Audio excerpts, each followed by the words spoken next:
LeBron James sisiguraduhin ang panalo bukas laban sa Warriors. Pero bago yan, ayon nga sa pinakahuling ulat ni Jovan Buha, isang kilalang Lakers insider, may pagkakataon na sana si Rob Pelinka na makuha si Jonas Valanciunas matapos maging opisyal na available ang manlalaro noong Disyembre 15. Gayunpaman, mas pinili ni Pelinka na ipagpaliban ang pagkuha at patagalin pa ang negosasyon para sa trade na ito. Nag-aalangan umano ang Lakers kung sulit bang isakripisyo ang dalawang second round picks na hinihingi ng Washington Wizards kapalit ng kanilang target. Bukod dito, binibigyan pa rin ng pagkakataon ng front office ng Lakers ang kanilang mga big men na kasalukuyang nagpapagaling mula sa mga injury. Umaasa sila na muling maibabalik ang kondisyon ng mga ito upang makatulong sa koponan. Gayunpaman, tiyak na kukuha ang Lakers ng bagong sentro sa lalong madaling panahon. Ayon sa ulat ng The Athletic, isang big man na may estilo ng laro tulad ni Daniel Gafford ang target ng Lakers. Isa sa mga pinakamalapit na opsyon ay ang 7-foot center na si Nick Richards mula sa Charlotte Hornets. Si Richards ay isang athletic center na maaaring makatulong kay Anthony Davis sa ilalim ng basket. Sa kasalukuyan, may average siyang 10 puntos kada laro, 8 rebounds at 1.4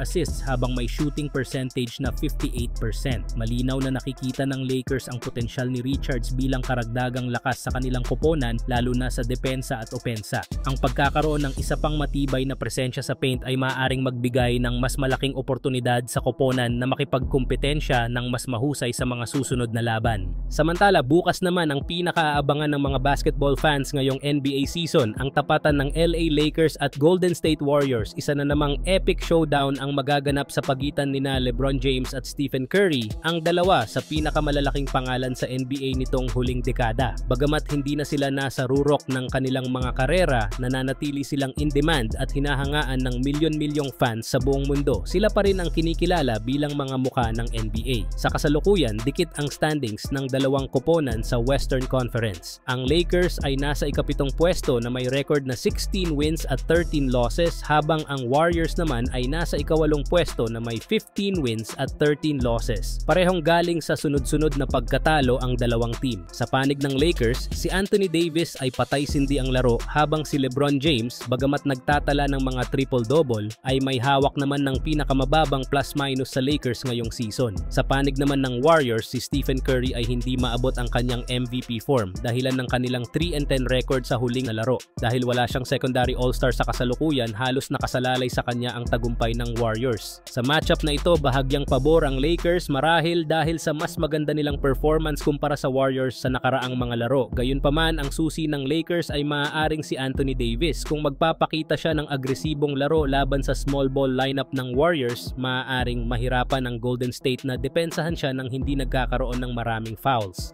Ang labanang ito ay hindi lang para sa standings kundi para rin sa bragging rights ni na LeBron at Curry. Isa itong game na siguradong aabangan at pagtutuunan ng pansin ng basketball fans sa buong mundo.